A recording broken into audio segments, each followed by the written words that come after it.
In her popular lectures and in her latest book, The Healing of America, the talk is of a spiritual reawakening taking place in America as the baby boomers emerge from a spiritual hibernation. As she sees it, many who were young in the 1960s are now ready to apply spirituality to politics. Number two, you're obsessed with material things and your spiritual life is begging for attention. 34 years ago this weekend, millions watched in shock as television showed the unthinkable, the assassination of President John F. Kennedy. Later in the 60s, the next shock waves, the assassinations of Martin Luther King Jr., then Robert Kennedy, turned Marianne Williamson's generation, she believes, away from political idealism.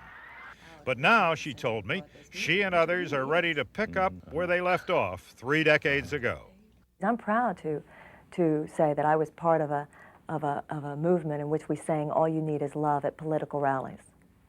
I'm proud that there was a time where we still saw politics as a possible container and conduit for our higher philosophical views. In that sense, I think, yes, it is picking up where we left off. It's not going back, though. It's picking up where we left off. Like I said, many of us, we weren't sober at the time personally in terms of drugs. You know what I'm saying? We were children, and now we're not. You know, one of my books I wrote about how if you were part of that scene in the 60s, it's like when you leave a nightclub and they stamp your hand. It means you can go back. You don't have to go back, but you can go back.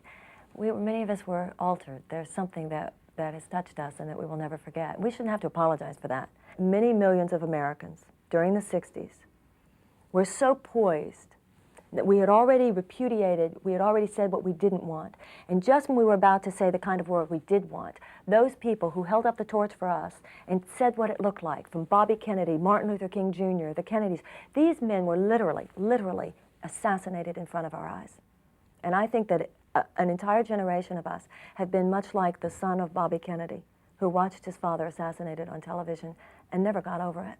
And I think that for the last 30 years, an entire generation has been frozen, that the bullets that struck the Kennedys and Dr. King psychically struck millions of us. And I think that we recognize now there's a deep understanding that people's lives are not run by our conscious beliefs. They're run by our unconscious beliefs. And I think millions of us formed an unconscious belief after the assassinations of the Kennedys and King, the deaths at Kent State. I think we received a message.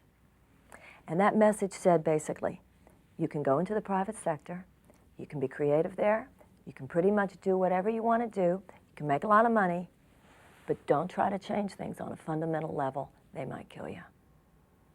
And I think millions of us, in ways that we have not even been conscious of, have bowed before that, taken our prodigious, amazing upside of the American temperament, poured it way, probably too much into the private sector, leaving the public sector, abdicating the field.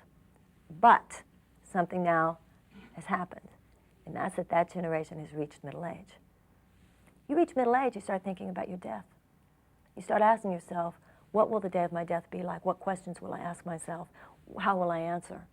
And what I sense happening now is that there are millions of people in that group of those of us who know that we held a vision in the 60s, and now we've just become as much servants to the downside in many cases of capitalism as to the upside, who now are thinking and now feel that the thought that we might die, knowing that we didn't really go for it, is actually scarier than the thought that they might kill us if we do.